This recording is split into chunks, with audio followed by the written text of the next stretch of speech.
Good morning. How's everyone doing? Awesome. So, hello, my name is Nikay Paredes, and I'm the programs director at the Academy of American Poets. For those of you who don't know us and our work, the Academy is the nation's leading champion of poets and poetry, with supporters in all 50 states and beyond. We also produce Poets.org, established and organized National Poetry Month, which is celebrated every April, and publish Poem-A-Day, American Poets Magazine, and we also provide free resources to K-12 educators, including the award-winning Teach This Poem series. So if you're a teacher and if you haven't subscribed yet, please do. Aiding in our work at the Academy as artistic advisors is a board of esteemed poets, our Academy of American Poets chancellors. Together, they've published influential and lauded collections of poetry and have received our nation's highest honors. Again, we hope you visit poets.org to learn more. This morning, it is my pleasure to present this exciting and compelling panel on poetry and storytelling. Speaking on this topic are Academy Chancellors Carolyn Forche and Kwame Dawes.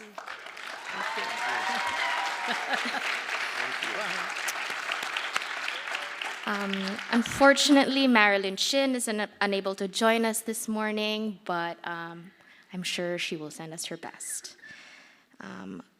Carolyn Forche's most recent book is In the Lateness of the World, a finalist for the Pulitzer Prize and a winner of the American Book Award. In 2020, she received the Lannan Award in Poetry, and she is a professor at Georgetown University. Kwame Dawes is the author of many, many collections of poetry. The most recent one is Nebraska. He is director of the African Poetry Book Fund, the artistic director of the Calabash International Literary Festival, and is the George Holmes Distinguished Professor of English at the University of Nebraska. So once again, please join me in welcoming Carolyn and Kwame. Thank you.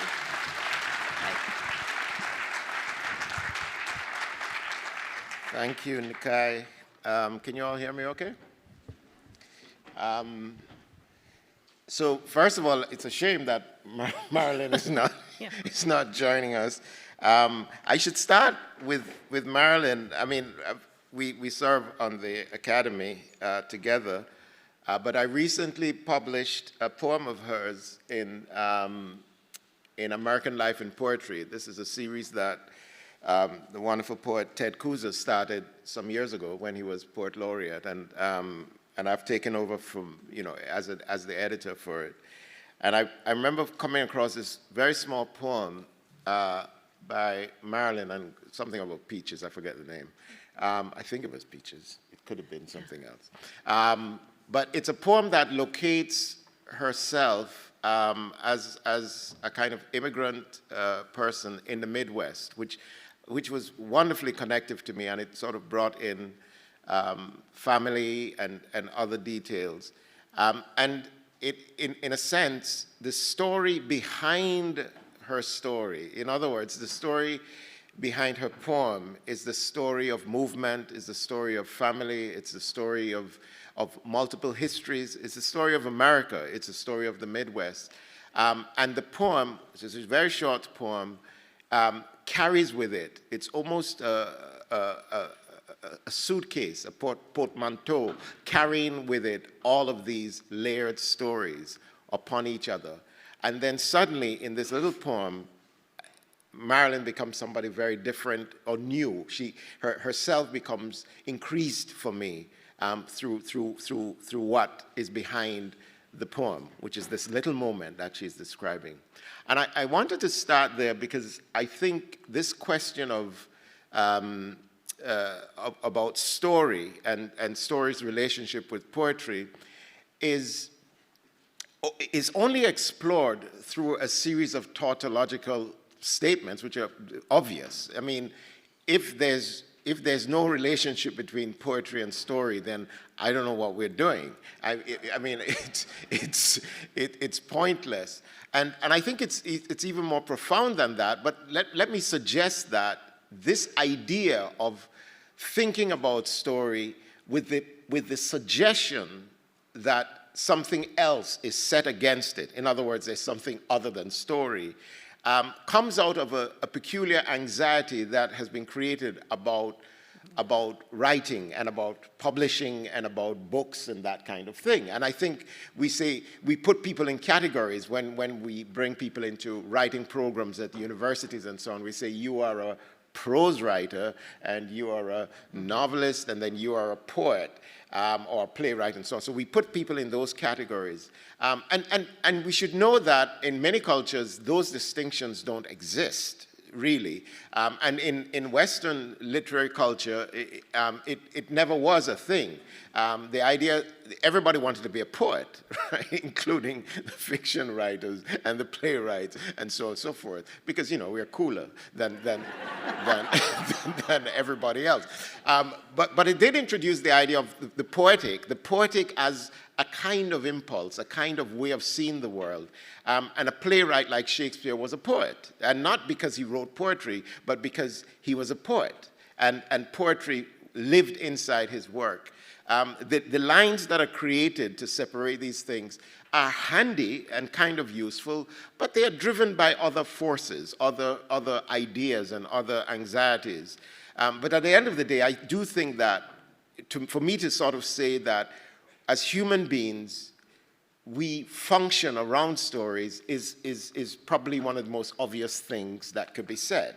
And I feel almost silly having to say that, and I guess I don't have to say that. Now, earlier in the session, I heard Forrest Gander talking about a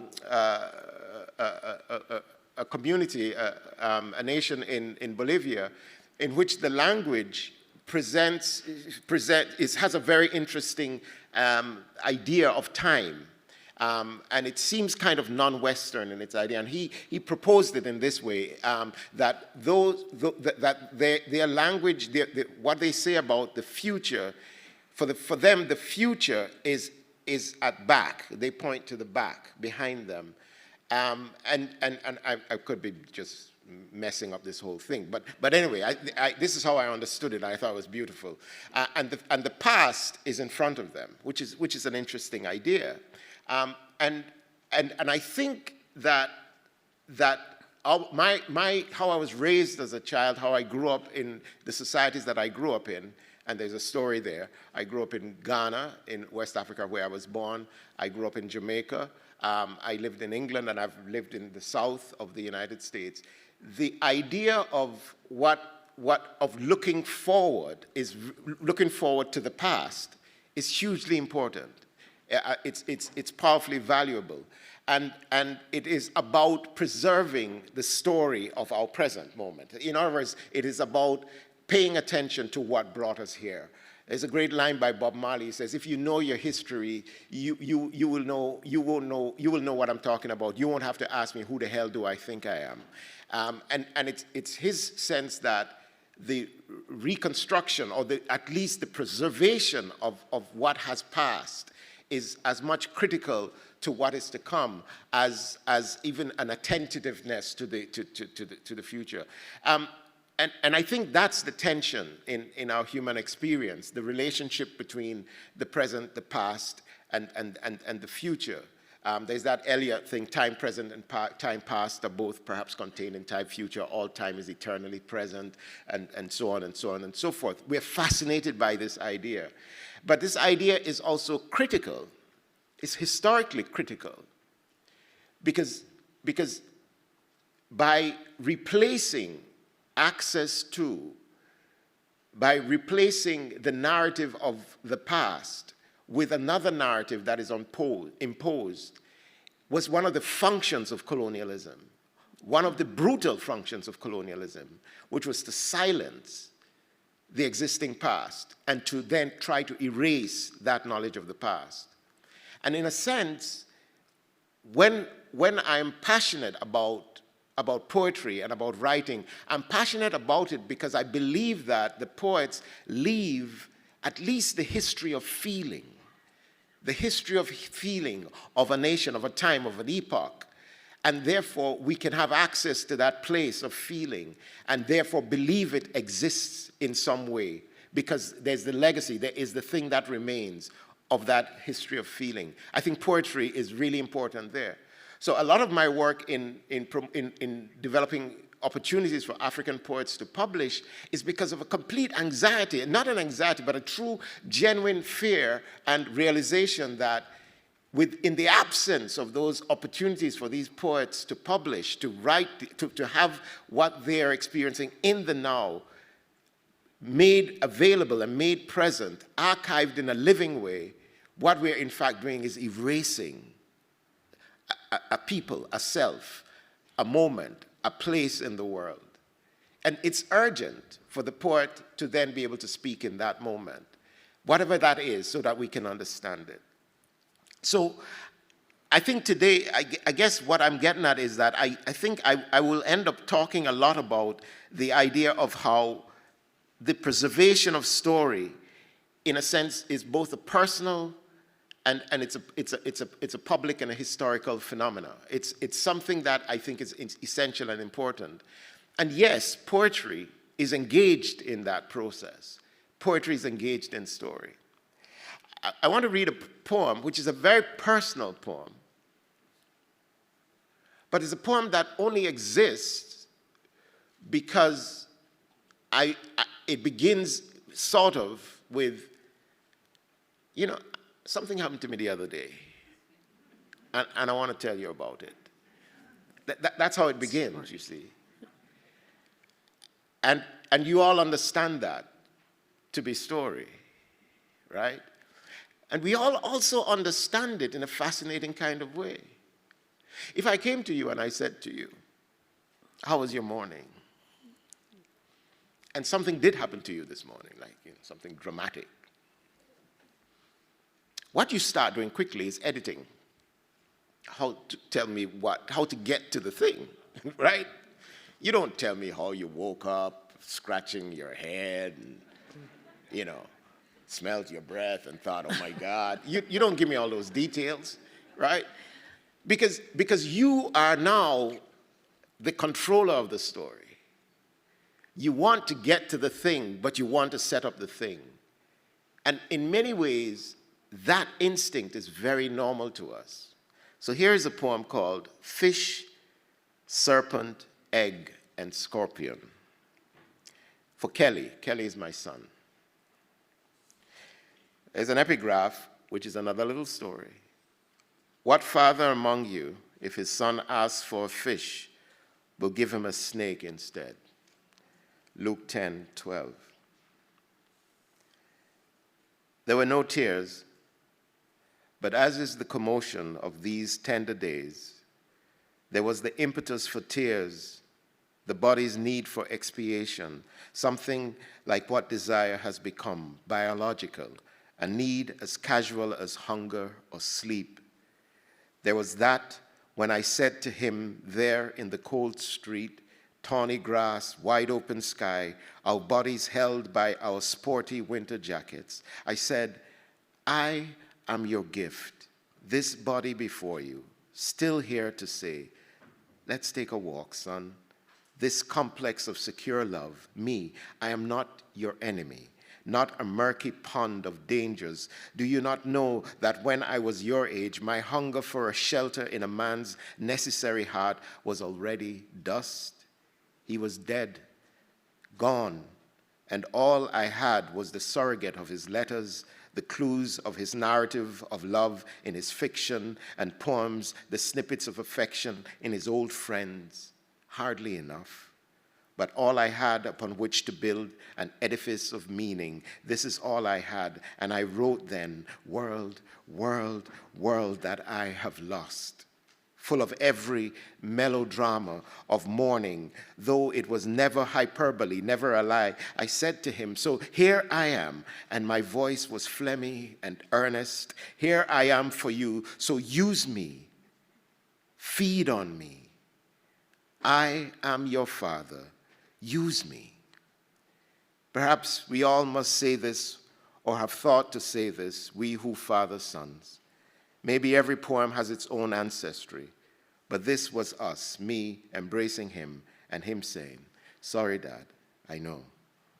And even now, it breaks me that I would present him with my body inert, my mortality, my leaving him, that I would let him feel the start of his long mourning when it will come. I said, I could die today, not as hyperbole, but as a truth that runs through my veins, my lungs, during the daily walks out into the neighborhood. Always the ritual of identification, the management of any incriminating or inexplicable clue to minor messiness, the shattering of stability that every loving death must bring. This is love then, a father and a son, him, handsome, fluid, tender, the boy and man all there, and me mourning his bereavement. It is a passing thing. We re-entered the house with the noises of the season, laughter even, as if that moment between us could be set aside. Of course, we know it will not be. I know that this father must say again and again, I'm made for you, and I will not promise you a fish and then hand you the muscular threat of a serpent. Now, that's story, right? Yeah.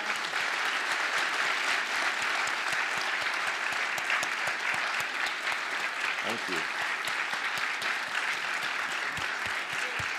Thank you. And that is story layered upon layered, and many stories. And if my son was here, he'd be really embarrassed by that layering of story. But I believe, though, that the preserving of experience, the preserving of feeling, the poet is about that. The poet is about that. So we could get into a long conversation about the difference between the signatures that mark poetry and the signatures that may mark prose, or the signatures that may, would mark a piece of an essay or something like that. But at the end of the day, I think we are all playing in the same pool and engaged in the same kind of conversation. Because in many ways, you're here. Many of you are here, some by force, but some willingly. But many of you are here because you may have encountered poem and have thought of story and have found ways to connect story with poem, but are still looking for more ways to connect story with poem. So lots more is going to be said, but I wanted to start with just those two thoughts and, of course, that poem that I wanted to share. So, Carolyn Fauché. Thank you, Kwame. Thank you. That was a wonderful poem. Thank you. I want to thank all of you teachers and all of you young poets and writers who are here with us for your presence, whether or not you were required to be here, especially if you were required. Thank you for your attention. Yeah. Stories, we have a lot to say about story, and we have so little time, but I just want to say that someone taught me once that there are stories all around us. The whole universe is telling stories all the time. The tree rings tell the story of weathers in different epochs. Your body tells a story to your doctor. If someone understands architecture and its different periods, they can walk through a city and the whole city tells the story of its history of being built. So everything is telling us stories all the time. We can't always read them. We can't always decipher them. We don't always have the knowledge to figure them out. But the whole universe is whispering to us all the time and is legible. You know, if we can read it, even the present time, this moment we call the present, which is the collision of the past and the future, if we can read the present really, really well, we're more equipped to imagine what might happen next. So when I was a kid, I fell in love with writing, and I just wrote the way some kids doodle and draw. you know, I wrote in my math books, which is why I never paid attention in math and I wasn't very good in it. But I wrote stories, notes to my friends, letters, poems, everything. And I didn't know until I got to college that I had to specialize in one of those. You know, so I couldn't get into the poetry workshop, but I did get into the fiction workshop, but I did get into the poetry workshop. And I was a little more in love with poetry anyway, so I focused on poems. And what I realized about poems is that my poems come out of my life experience, my memory. I rely heavily on memory, and every poem I've written, whether or not it tells a story, there's a story behind it. My poems are kind of gloomy and depressing sometimes. People find it so. I'm not very funny, so I try to tell funny stories sometimes in between the poems, and I introduce the poems sometimes by telling the story behind them, which is sometimes a funny story, so I can give the people who are listening to the reading some relief, so they don't go home and feel really badly after my reading. But so I want to say a few different things about story.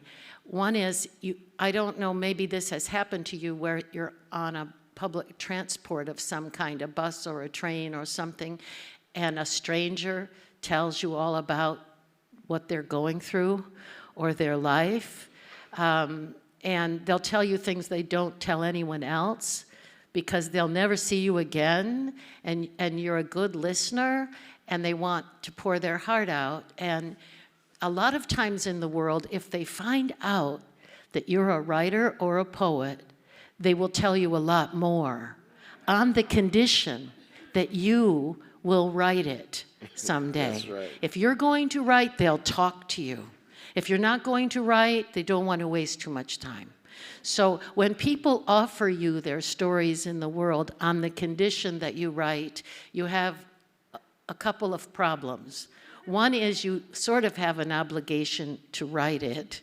The other is it's very hard to write on demand because we have no choice about what we write about. We sit down and put our pen on the paper and whatever comes, comes. So I had this experience.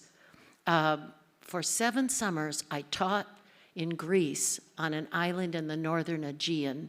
I was teaching poetry workshops.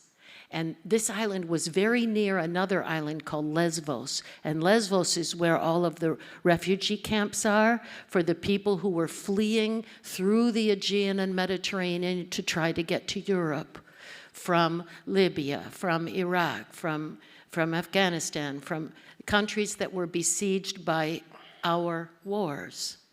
And so these refugee camps were very full, but the problem was reaching them. People were trying to reach them by boats, but the boats were terrible. They were out of repair, they put too many people in them, and a lot of these boats sank.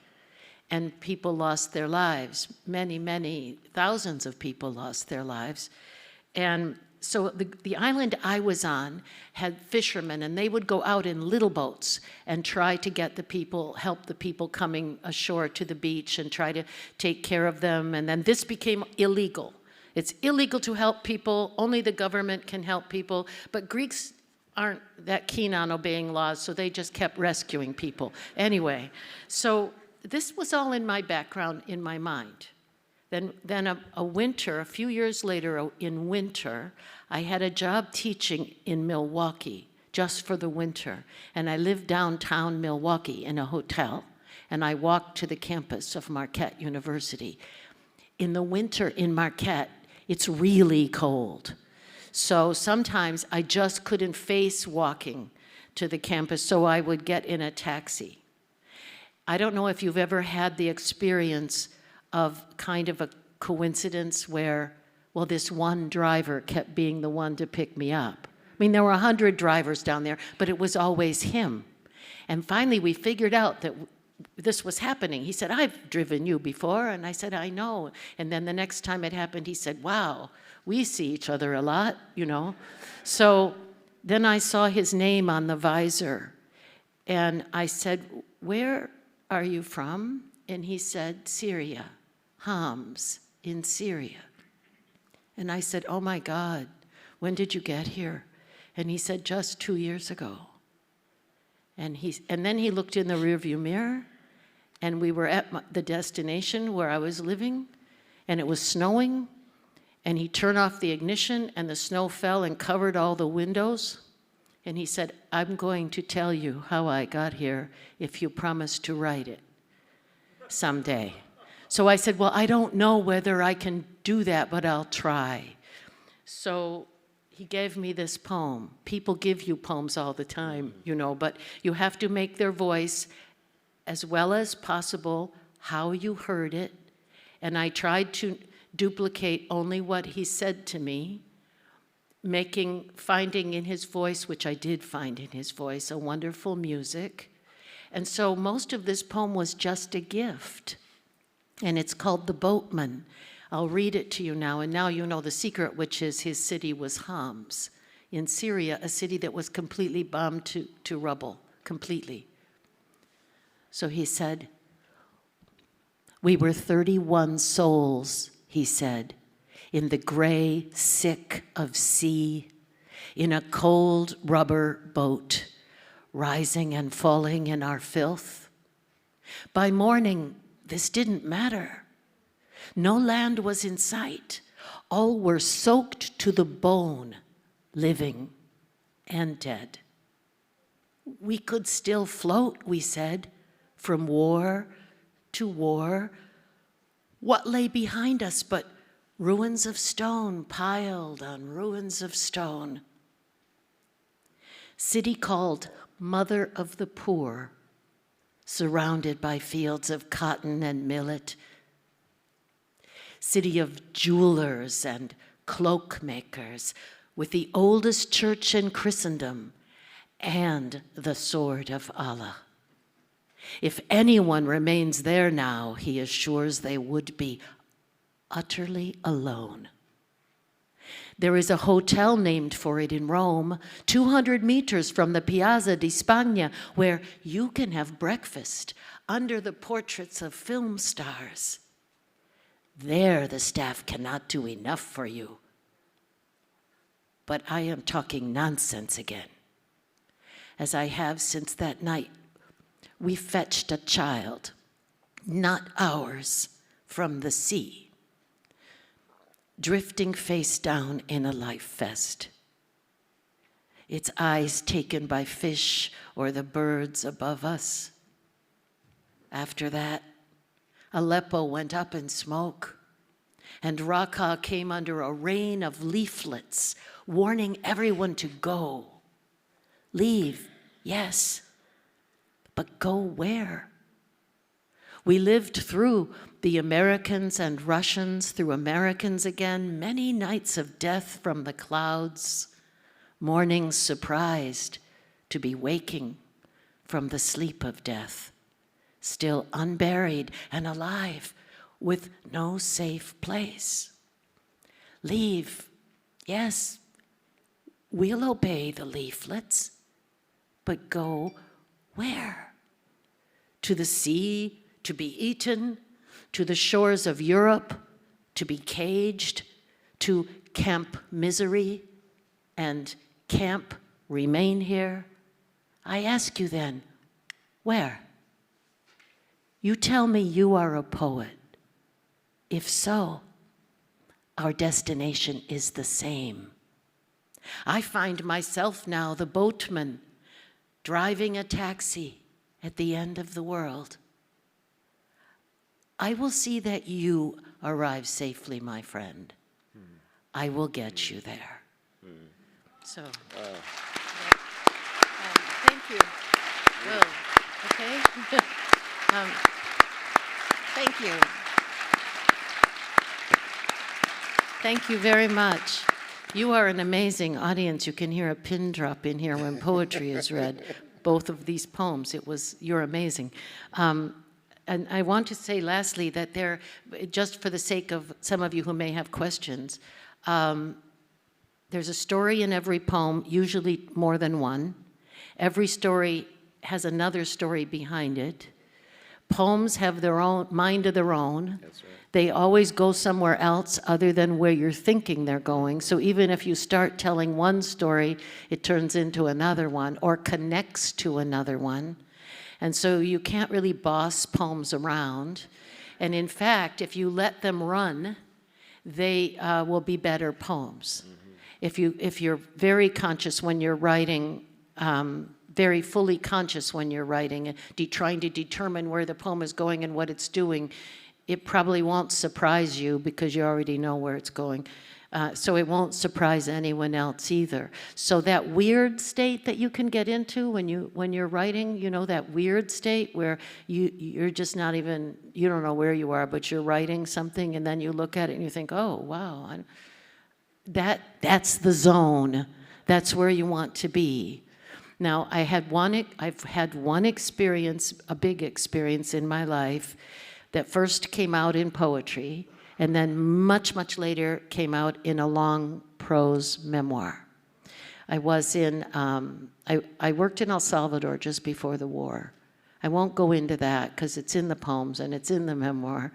But when I first came back in 1980, I included 7 poems that had come out of those experiences in a book of poetry. And I didn't write any other poems about it back then, but I had promised Salvadorans that I would someday write about what happened, that I would someday tell the story of my time in Salvador and what had happened while I was there. But I was afraid to write that prose book. It's prose. I never took any classes in writing prose.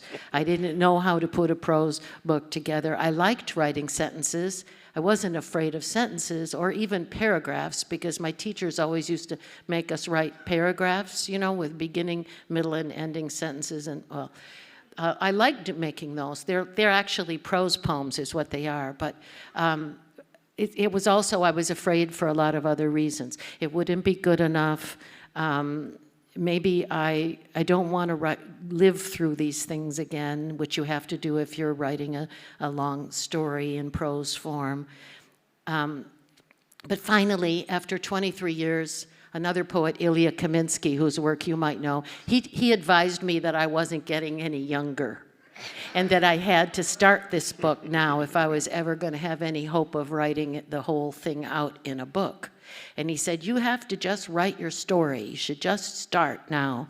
So I started, and it took me 15 years to do it because I had to write it over again 4 times. Remember, I hadn't taken a class, so, you know, I had to make all kinds of mistakes.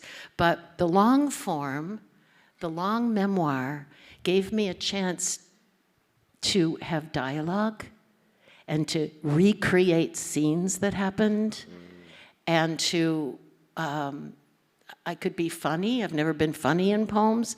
I'm not the main character of my memoir. A mentor is, who's a really wonderful, mysterious, strange, intelligent guy who's also very funny. So because it was prose, I could be funny, let him be funny. And I decided that I would take the reader along through what happened. And I would never let the reader know more than I knew as it was going on. I wouldn't jump in from my old lady present self and comment about it or say, well, had I known then what I know now. I just let the story unfold in scenes. And I was able to use all the devices that novelists use, and my only condition was that everything had to be absolutely true and factual, to the very best of my ability. So I didn't have the freedom to make things up the way long form or short story writers can. They have a lot of freedom because they can just say what happened. With a memoir or a nonfiction, you have one advantage. You know what happened. You don't have to worry about making something up. Your disadvantage is you can't include anything that you think is cool because if you made it up, you see, you're just stuck with what actually happened. And so the trick with storytelling is to figure out where's the best place for the story to begin and where does this particular story actually end. Because all of our life stories begin, all of us, when we're born, like Kwame's The Morning begins when you open your eyes, but stories don't begin when you're born or when you open your eyes. Yeah. Every story has its own real beginning. Sometimes it's hard to find it because you keep going back and realizing that, other things happened that led to it. And then it's really easy to go on too long past where the story really ends. So the trick of telling a story, either in a poem or even in a long book or in a short story, is to understand the bookends, the space where the story lives inside a much larger world and a larger life. So I'm glad I wrote the memoir because now it's out of me. It's not living inside me anymore. It's out in the world, and I don't have to relive it or even think about it, and I never even dream about it anymore. And that's kind of freeing and light. And now the story is out there. And that's a relief to me. And I ran back to poetry after that. So I think that's all I'll say for now. Yeah, but I'll say, this, if you haven't read Carolyn's book, the memoir, you should. And there's something about that work that I thought was wonderful when I went back to the poems that had come out of that period. And it raises, I think, one of the questions around stories and who owns stories and how do we relate to telling the stories of others? How do we relate to telling the stories that, where we are and so on? And I think many writers struggle with this question, and I've heard some questions even here at the festival already about ownership of stories and the politics of that and the emotional weight of that. But I think one of the instructive things that you see in Carolyn's work, and it's a very fascinating memoir because, in a sense, she's asking herself the question, why am I writing this? You know what I mean? And that's not just sort of self-interrogation for its own sake, because actually that's the heat. That's actually what makes the work compelling. It's the quest. It's the struggle with that question of why am I writing this? I think so often we are moved empathetically, and for those of us who have done journalistic work or written in contexts where there's hardship, you're writing poems about, I did some work in Haiti and Jamaica and so on, writing poems about that experience. We are engaged in and working with the lives of other people and telling their stories. And there's a sense in which it feels sort of like, it feels altruistic, like we're doing somebody a favor. You know what I mean? But in fact, one of the things that struck me very early, and I keep doing this question with many of the writers that I work with, students and other people, is to ask themselves the question, where are you in this conversation? Where are you in this engagement? And there has been an instinct out of anxiety, right? A kind of instinct that is described as a politeness, a kind of care to say, I want to disappear from the story, so that the person whose story I'm telling shines. I don't want to dominate it. I want to disappear. And this sounds so noble, it sounds so absolutely right. But it's the worst thing you could do, and I'll explain why it's the worst thing. You're not a journalist if you're a poet, right? But what happens is that when you do that, who is vulnerable in the work? The person. Do you see what happens? It is the person who you're writing about that is vulnerable, and you make them, especially if you're writing about trauma, you re-traumatize their experience because they are left alone in their vulnerability. Yet, what is happening emotionally to you, even as you're writing this, is that you too have found a way to connect with this, but you don't tell us what that is. And in fact, that's really where the human connection happens. And so it is not self-serving, it is not egotistical to say that I am in the moment too, because it leaves you telling the story, and it's a way to make the story genuinely one that you're engaged in. You may not look noble. You may not look like the hero, the rescuer. You may not look like the voice of the voiceless. But you will look beautiful and truthful, and they will have company in their vulnerability. And I think that is so important. When we think of who owns stories, it is a human story that we are exploring. We use words like cultural appropriation, we use all of these terms, but the truth is there's a humanity in that relationship, and where we position ourselves tells us how we understand our power in that moment and in that dynamic. That's right. That's right. Yeah. Yeah. So nobody is saying you can't tell the story of somebody else. Black people are not saying don't write the story of black people. That's not what we're saying. What we're saying is, what is it to you? Right. Because that's more interesting than my story. Yeah. Because when you tell me that, then we are in relationship.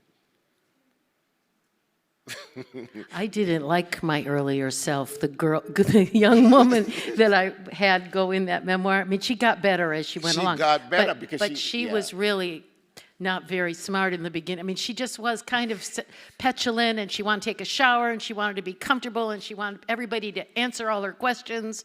You know what I mean? I mean, I was young. I was in my 20s, and I tried to portray myself the way I was then. Yeah. You know? Yeah. And sometimes she would irritate me, and I would think, wow, you know, I wish I had behaved differently. And you gave us that. You gave us that person, and that made us follow you all the way through. It's beautiful. Anyway, maybe they have questions. Maybe they do. Do you have questions? We're happy. Yeah. You know, and sometimes you can tell a story in a very, very tiny thing.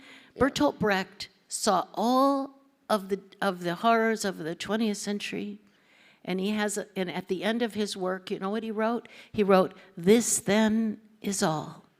It's not enough, I know. I'm like the man who took a brick to show how beautiful his house used once to be." It's just a tiny little motto that he had that exploded the whole issue of ineffability, of not being able to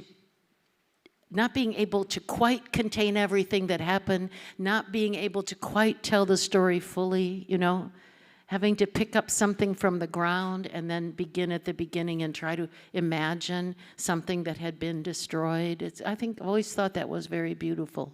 Mm-hmm. So what are your questions? Do we have 2 microphones? Yeah, Nikai will come and organize these people. Yeah, she'll organize it. Yes, Okay. so we have time for questions. Yeah. See a person there already, please go. Hi, I have a question about when you have a choice of genre of prose, poetry, theater, film, what are the special advantages of using poetry to tell a story compared to the other options like fiction or something else? So I tend to preface these conversations when I'm talking about writing with the warning that what I'm doing is making up a story to try and answer a question that I don't ask myself. So I think that's a great question because the question makes sense. I write prose, I write poetry, I write all of these things. And the question seems to be suggesting that perhaps I think I should do this in poetry. Or no, I think this will work better in prose.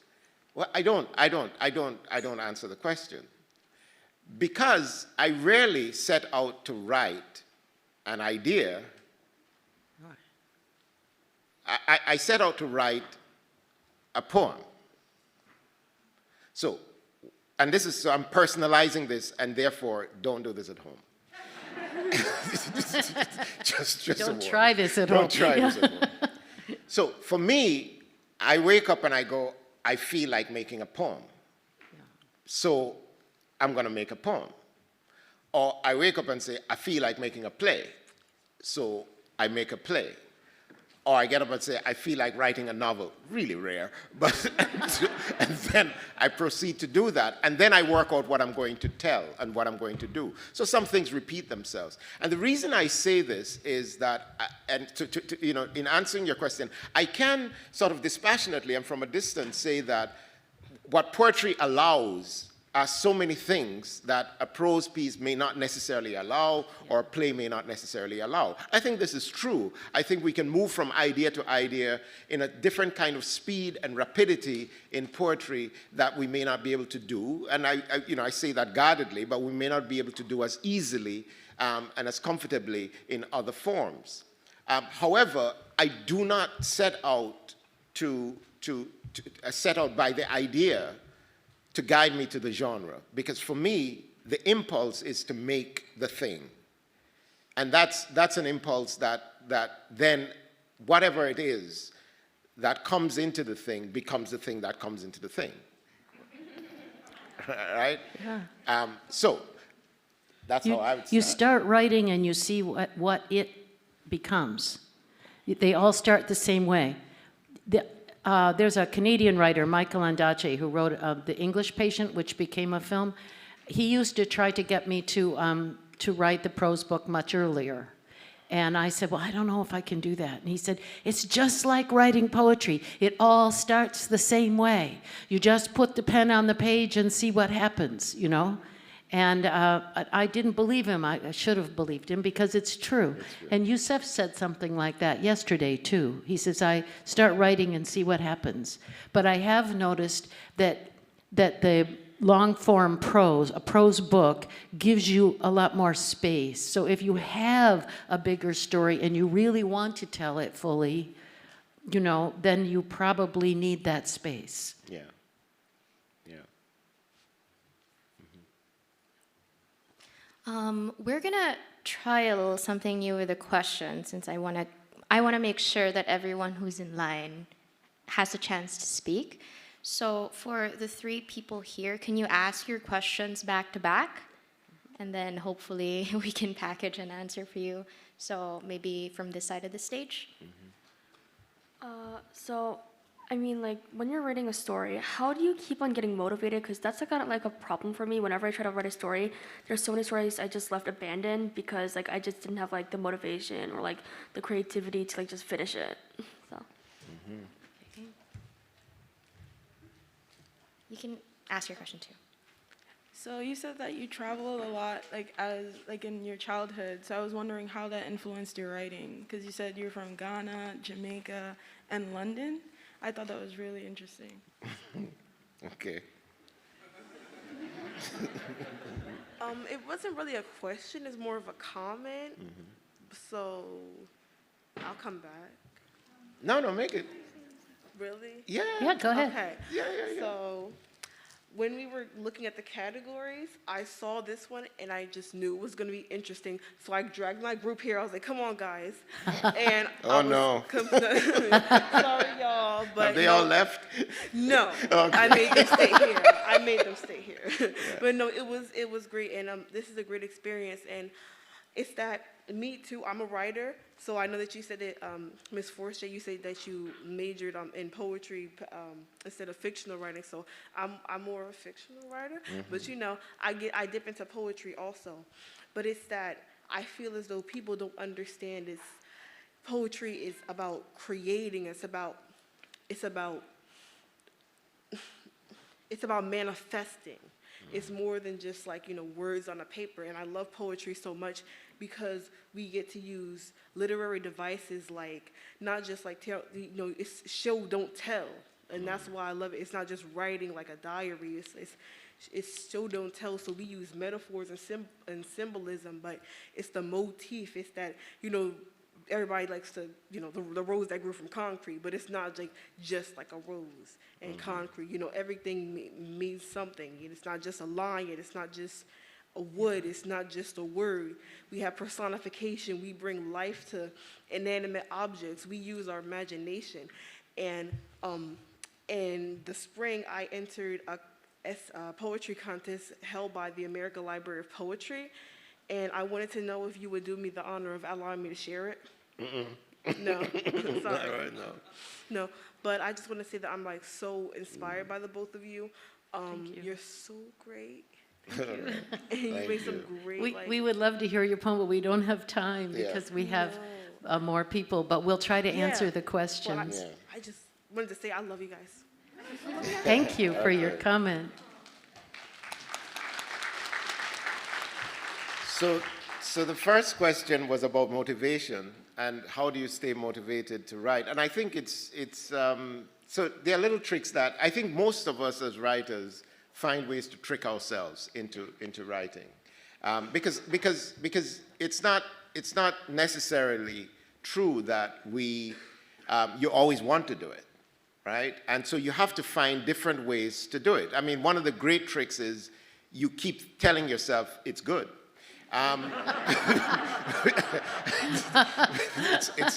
It's a great trick, and as long as nobody stops you from changes your mind, you'll keep going, and then it might turn out to be good. Another kind of practical trick, which I found very useful in writing in prose, writing fiction, for instance, is to write regularly. I think novelists and prose writers tend to feel that. And I think it's true in my experience. You write regularly. But this thing worked for me, which was I never stop writing when the idea ends. And I'll explain what I mean. I pick a time. I'll say I'm going to stop at noon, at 12 o'clock. No matter where I am in the piece, I will stop.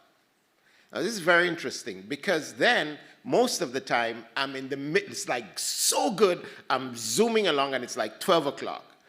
Now, the temptation is then to say, let me just finish this paragraph or finish this chapter and then I'll come back to it. I resist that. And what I find is that for the rest of the day, until the next day, all I can think about is I need to get back to that thing. I need to get back to that thing. If I finish the chapter, I'm so pleased with myself that it's like, yeah, well, I did well yesterday. Like, I could take a day. You know what I'm saying? But it's also about the way of story, because you keep saying, I don't want to forget that. I don't want to forget that. You want to, and then you get back to it and so on. So always depriving yourself. And there are many tricks that we do. I do it with books. I do paintings. I do it with writing about pictures and so on. And I always pick a picture and say, today, this one, this one, this one. All of us have to find a way. And the trick is to get us back to the page. Yeah. Get us back to the page. No matter what we feel like, we want to get back to the page. So I would encourage you with that. I second that. Everything you said. I would say that a couple more things. Write every day in a little notebook. Yes. And don't worry about what you're writing. Just keep the channel open from your brain into your hand. Yeah.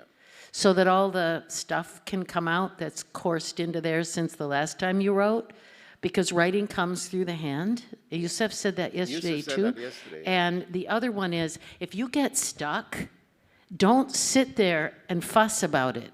Leap over the thing you're stuck on and start somewhere else entirely. Yeah. Or a new thing entirely. Because sometimes longer pieces are made up of small pieces stitched together. And so this will free you up. You don't have to finish the scene you're stuck on. Go somewhere else and start writing in a new place. That's great, yeah. So there are many tricks, and I think writers do it. The other question was about my travels.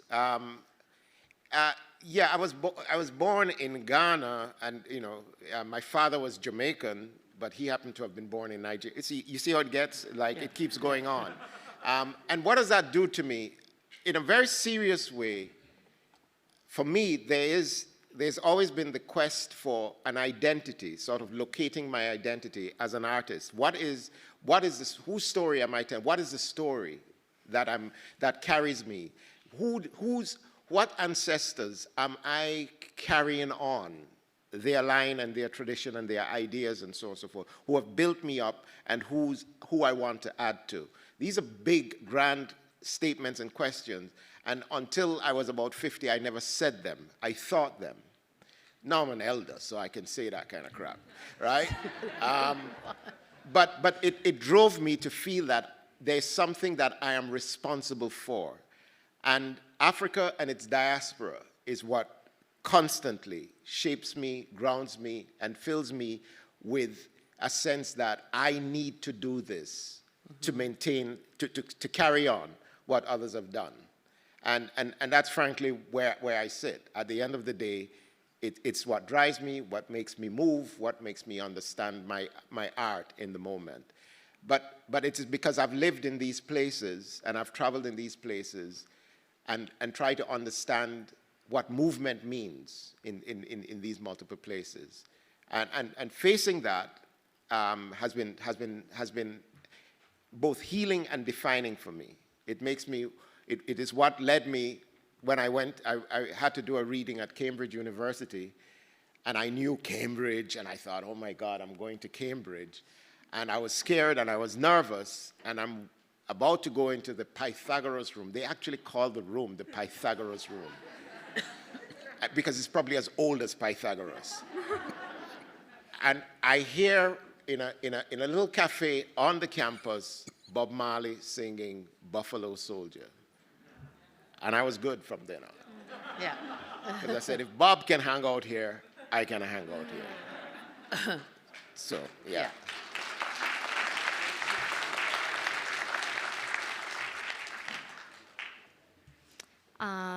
Again, another lightning round of questions. Yeah. If you can just ask one after the other, that'd be All great. right. Thank you.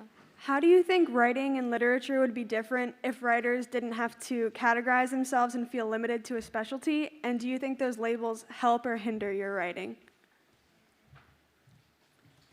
How do you know like when to start a story, or like how to keep the content alive, and how do you know where or how to end it? And how do you know when like you feel content with what you've wrote? Like when do you know if it like do you feel okay with just finishing it, or just do you need to have the feeling like continue going on? Like Yeah. Hello, thank you so much. What do you think about the role of morality and hope in storytelling? If it's obligatory, if the writer should have an intention of creating some sort of effect in the reader? Yeah. I had a similar question to the second speaker. Just how do you end a story, especially a story that might be still being told or carries on into the present or the future? Good. So we start with the first one, which was? Yeah, the first one is, do we find that the genres that are created limit us in any way? It's changing. Yeah. I don't think Americans are being pushed into specific genres anymore. The Canadians were writing in all the genres a long time ago. And I used to point that out. Margaret Atwood, Mike, they were all I writing got in you, all of everything. them. But if you cross that parallel to come into the US, you have to specialize. So you see, it didn't make any sense. Yeah, And good. everybody's broken those down. They've broken genre boundaries down. And so I don't think you have to worry about this one anymore. I think you can write everything. I think that's true. And I mean, that's been my experience. I've written, I've written screenplays, I've written plays, and I don't find myself constrained by it. But you don't all have to do that, too. You can just say, I'm a poet, right? Because, that's maybe what you want to do. So I think those lines are not there. And I don't feel necessarily constrained by them. And I think increasingly, okay, let's just do practical things. Poets don't make a lot of money. just let you understand that. So agents love poets, but they don't necessarily contract with poets because, well, poets don't make a lot of money, all right? And so what happens is that an enterprising agent will say to you, hey, why don't you write a memoir, and then I will represent your poetry too, as the little orphan child that doesn't make a lot of money. So increasingly, and then of course increasingly, I was in England the other day, a few weeks ago, and one of the interesting things was all the writers, all the black writers, by the way, were not making their money on their poetry or their fiction. They were making money as screenwriters. Like a lot of screenwriting. They were getting jobs everywhere, working for radio, working for TV, and all of those kinds of things. Partly because it's the way to make a living, and agents are willing to represent them in that area. But apart from those pragmatics, in terms of practical living, I think you should feel free to, especially if you're a young person, write in every genre. Why not? But don't just write in it like you're inventing the genre. Go and read the stuff before, like, you know what I mean? Yeah, you know, read a few screenplays, read some plays. And it comes to the second question about how do you end it. I consume at least 50 to 60 novels a year. So I know all the different ways in which novels can end. So now I have some choices. Part of the struggle you have is that if you consume a lot of novels and short stories, you'll find options. So instead of thinking of, oh my God, how do I end this? It's to say, I could do this, I could do this, I could do this. Which one would be nicer? And then you have some choices. So for the writer, build up your arsenal of tools that you can then apply. Because every story is going to demand some options to work with. So if you're working in a genre, study it. Just study it, like learn it inside out, and then you do your thing in it, right? Because honestly, we didn't invent the poem, like, at all. Okay, yeah. So, like, somebody else, others have done it a long time. So we might as well try and understand what they did. I think it's helpful, yeah. My memoir, well, it can begin a lot of ways. It can begin with how I met the person who led me to meet the person who invited me to El Salvador. And the reason that I got to know her so well is that I didn't want to get my hair wet one day because it was pouring rain and I didn't run to my car. Instead, I sat down and looked at her mother's poetry books. And that led to everything else. But you know, Yeah. so actually it's because I didn't want to get my hair Hair wet. wet. There you That's go. why I went to El Salvador. When I try to say that, people laugh. But my book really kind of begins crucially with the doorbell ringing. And I'm home alone and the doorbell is ringing. And I don't know the person who's out there. That's right. But you can't start a book that way. Yeah. It's kind of a cliche, you know? Like it was a dark and stormy night, you know? The doorbell rang, you know? So I decided I have to warn the reader about some of what's going to be ahead. So I chose a scene from way down the road in the experience and put it at the front. Right. And the thing about the scene at the front was that it was a kind of metaphor for assembling something. And I thought, because that's what I'm doing in this whole book, I'm piecing together something that happened in the past from all my memories and all the things that I have to I have to figure this story out for myself. You know, when something very intense happens to you, it can be years before you kind of understand it or even begin to remotely understand it, you know? And so as I was writing this thing, I was just trying to piece things together for myself and figure out, okay, exactly what happened. As for ending, most stories will tell you where they end. They really will. Suddenly there'll be a sentence and then you realize it can end there. You don't have to go any further. But I like endings that kind of open out and leave the reader feeling a lot of things, not necessarily having a certainty about it, but having an emotion, you know, leaving them in a place of feeling. Yeah. So there was one question about morality and our role as writers relative to morality, and I think it's worth addressing that. And I will say this briefly, is this. I really believe that if your persona that emerges, that is your values, your morals, and so on and so forth, that emerge in what you write are different from how you live and what you are, I think that's a problem. and I think it betrays itself. So the question for you is not whether I should write about or whether, you know, what do I write about morally, but it is what do I live morally? What is valuable to me? What is spiritually valuable? What is ethically valuable? And then And then for all truth that art should be, how can my art reflect that honestly and truthfully? Now, I'm a person of faith, and for a long time I was afraid to express even faith in my work because I thought, all them heathens around poetry won't want me to say anything about my faith. So let me just be quiet about that so that, and then I realized that my poetry was dishonest. It was dishonest, and it was a calculation. And my task was, how do I, this complicated thing called faith, how do I find language for it? And we are all living different kinds of lives. And the question is, how do we find language for that? All of us have that challenge, all of us. And it is those who press on to find language for it that then I think can find beauty and something that is moving and that is powerful and that can reach others. So it's a journey, it's a process, but I do think that the test is what is in our heart, what is in our soul, what is in our thinking, what is in our intellect, and then how do we find language to capture that? To me, that's the business of writing. Yeah. I want to say one thing to especially the younger writers here who are still in school education years of their lives. It's for all of us, but especially to you. You can trust yourself. Everything you are will emerge on the page.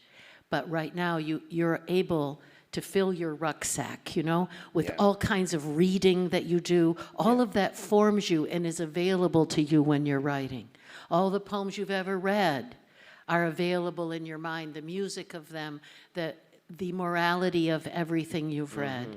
How you form yourself now has to do with what you take in, what films you see, what conversations you have, what books you read. And you're becoming the person who will write all your life. And especially in your earlier years, you can pack more in there. I can't tell you why, but you just can. So I just want to say that you have a big say in who you become. You have all the say in who you become, and that your writing will flow from that. That's beautiful. Yeah. And I think we're done, right? Yeah. Thank you so much, Carolyn and Kwame, and everyone here. Thank you for joining us. Thank you all very much. Thank you so much. Take care. Thank you. Thanks, Nikai.